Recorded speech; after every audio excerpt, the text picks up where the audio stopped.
Hey, Jake, so talk to us about in-house membership plans. How can we utilize this, or what advice, suggestions, or methods can you give us that will help us with this? Yes, do them. That's the short answer. There's a lot of moving parts. And so traditionally speaking, I've dealt with everything from the strictly fee for service to very heavily PPO practices.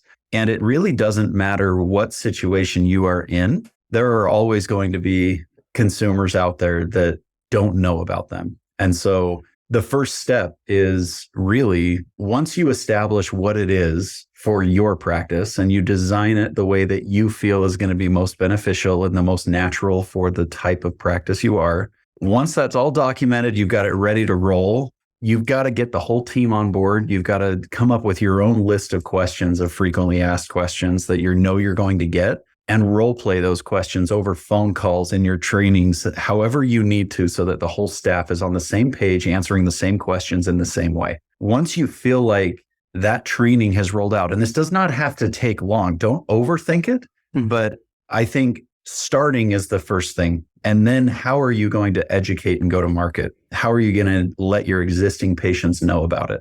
We've all heard in marketing, you've got to market something or to communicate something, you've got to communicate it 7 times in 7 different ways.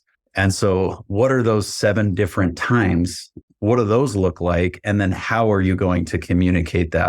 How are you going to go about marketing it in 7 different ways? As you start to grow it, I think where I find a lot of my practices get it in over their skis a little bit is they'll outline the entire thing and then they will fail on follow through. It's this beautiful idea, but nobody's quite sure and they're a little bit uneasy on how to really start managing that in their system. And so sometimes they'll say, well, I got to go hire a software. And like at Gargle, we've managed to partner with Dental HQ.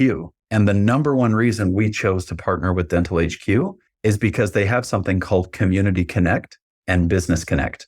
And it is the way that it scales it. So a lot of times people say, now I've got this thing, but we've only got 50 members that have ever signed up for our in-house plan. And they don't know exactly how to scale it and get more and more enrollments on a consistent basis.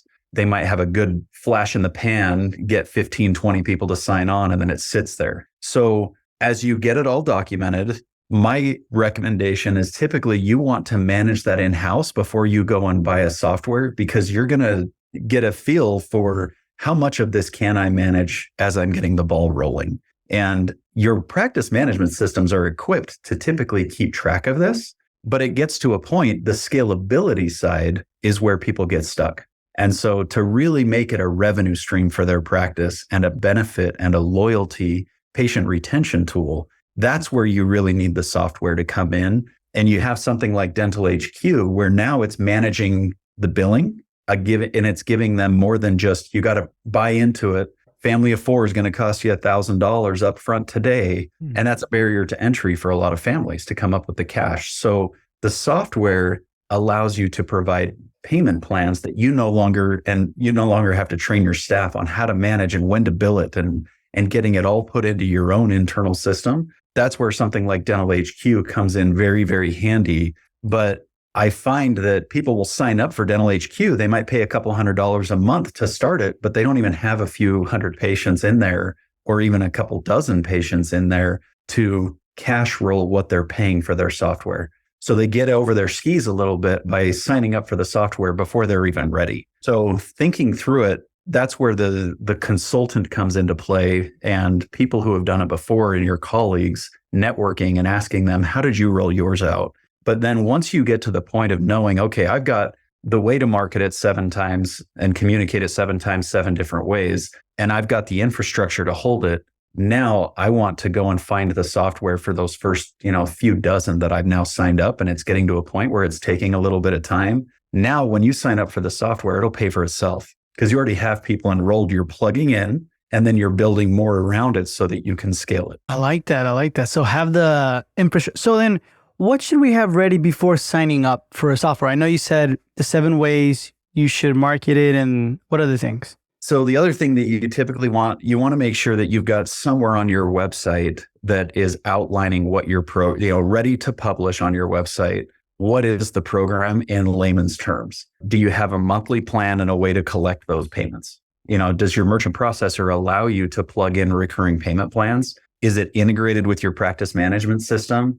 A lot of times I have practices come to me and say, holy cow, we set it up, but our merchant processor does not integrate with our practice management system. So I have to set tasks on my calendar to go in and see who's enrolled. And then I have to go over and make sure I set them up and I manually bill them if we offer them monthly payments. A lot of practices, they don't want to have to do that. It's too much work for the staff. And so that's why they opt into just offering an upfront annual plan. Well, consumers, when it comes to insurance and benefits, and I know we can't call it insurance, but an in-house plan in a consumer's mind is an insurance plan. You have to be able to offer them a monthly, quarterly, or annual option, or you will never scale it. And so I'm yet to deal, the thousands of practices over the past decade that I've consulted with on this. Very rarely, I bet I can count on one hand how many had more than 100 people enrolled where they had been doing it for a short period of time. They'd been able to scale it successfully without offering a monthly payment plan.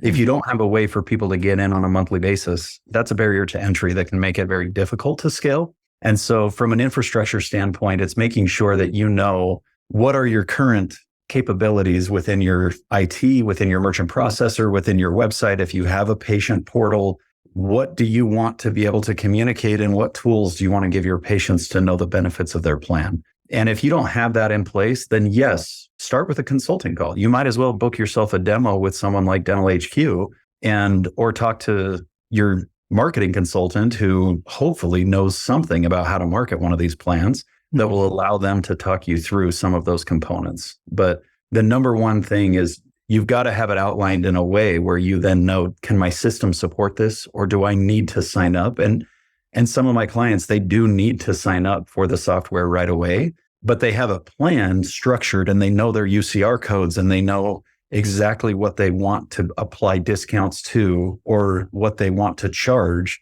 So it's a lot easier to quickly plug into a software and scale it quickly. But if they don't have those other components in place outlining what they want their in-house benefits plan to look like, then they'll sign up and they'll pay 1 or 2 or 3 or in some cases 6 months of a service that they're not even able to utilize because they're still organizing it. So have it all structured and organized way beforehand kind of thing. And that's where the free demos come into play. Use the sales sharks out there and the sales energy that they're willing to share information, right? They're willing to go to bat and earn your business, make them earn your business, ask them those questions. So how do I structure this? Show me how I would structure it in your software. When you ask that question in a sales demo, they're at the same time training you how to roll one out, how to build one. And it gives you ideas that maybe you didn't think of before. The first time I saw a demo from Dental HQ, I was blown away at how simple their screen was of plugging in UCR codes and determining what type. Do I want a perio maintenance plan? Do I want a senior discount plan? Do I want a family of 4 with additionals? Or do I want just the family flat rate regardless of how many people? Which a family like mine would kill you because I grew up with 12 siblings. So it's like, you better have a plan in place for those different sized families and individuals. And if you want to apply different types of discounts, but seeing a sales demo with those software tools will oftentimes give you a lot of the roadmap that you need. And you can tell them point blank, tell the salesman, I'm not ready. I know I need to do X, Y, and Z. A good salesman of one of these tools that are out there will tell you, we can help you build that the right way. And we can do it in a way that by the time your second payment comes around, you'll already have tools that are getting some of your patients of record into this plan.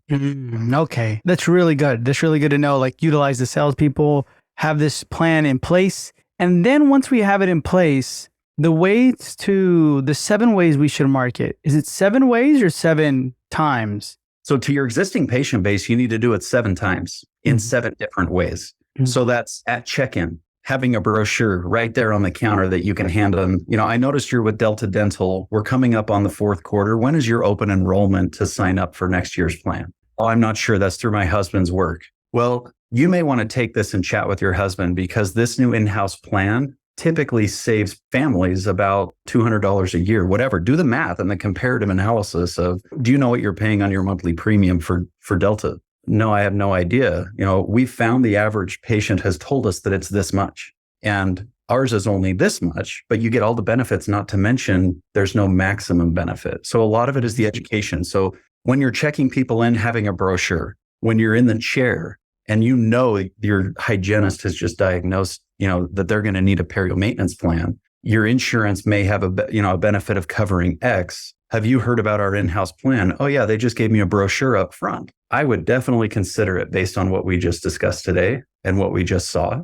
So before you opt in to sign up another year for your group policy that you're getting through your employer, I think you'd probably not only save money on your insurance premiums every single month next year, but you'd probably save a little bit of money on the perio maintenance plan because of what we offer. So people don't know about this, and consumers will jump on board. I've done this chairside with patients before and with doctors when I've been training them. And it's really interesting to watch as the hygienist walks out with you after and goes, holy cow, you made that so easy to talk about. And the reality is everybody hates insurance companies. Mm-hmm. So play that to your advantage. Insurance is great when you need it, but in dental, it's very different. There's a max benefit. And with the work that we just talked about and as you're walking them out, you should really consider that. Give us a call if you have any questions. So-and-so is our patient coordinator. Have them introduce.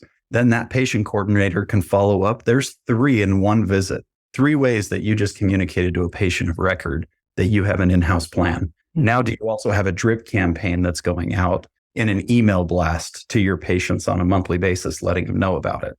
Do you have an SMS blast campaign going out to their cell phone with a link to your website with the page of your website that highlights what your in-house plan is?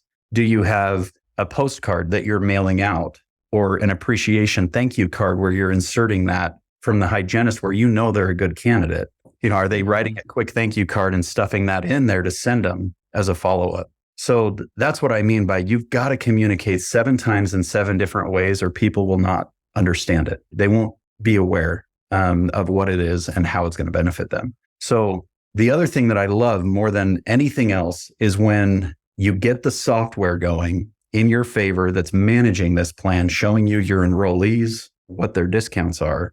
When you find a partner like a Dental HQ, they have this thing called Business Connect. And my favorite one is their Community Connect, because what you do is you can customize a plan. You could literally go to the call center on the other side of town. I've got a client in Boston that actually did this. They found this call center that had like 1,500 employees in it, and they were offering a group dental plan, and only about 30% of their employees were enrolled in their group policy. Well, office manager, super ambitious, went in, said, hey, who's your preferred provider for dental benefits for your employees? Oh, we go through so-and-so. Have you ever considered partnering with a dedicated private dentist that allows your employees to pay less, and then you can offset the cost if you so choose as an employer? Community Connect and Business Connect allows you to present your in-house plan to other businesses and community groups and say, if you would like to offset 50% of their premium each month, call it $40 a month to be part of our benefits plan or our in-house plan. If you cover 50%, you can just debit the other 50% out of the employee's payroll, and then we just bill you. And they can set that up all easily enough, not to mention you get all of the tools to create through Dental HQ's portal, the ability for patients to go and enroll and sign up with a dedicated link for their employer. So it's co-branded. It looks like my employer is the one who negotiated this incredible deal. I had that client that was literally getting people enrolled before they even booked their first appointment to come in for a cleaning. Yeah. So there's some really cool tools out there. And if you leverage them and understand what they are, it's not as daunting to both create and roll out and then maintain and scale your in-house plan. Yeah. No, nice, man. I love that. Awesome, Jake. I appreciate your time. And if anyone has any further questions, where can they reach out to you? Just gargle.com, gargle.com. You submit a form or you can call directly in and we'll get you on the phone. I work more with the client's strategy on the back end, but utilize our sales team. Ask them questions, see what else they can do to help connect the dots for you guys. Awesome, Jake. I appreciate you. And thank you so much for being with me on this Monday morning marketing episode. Thank you. It's awesome to be here.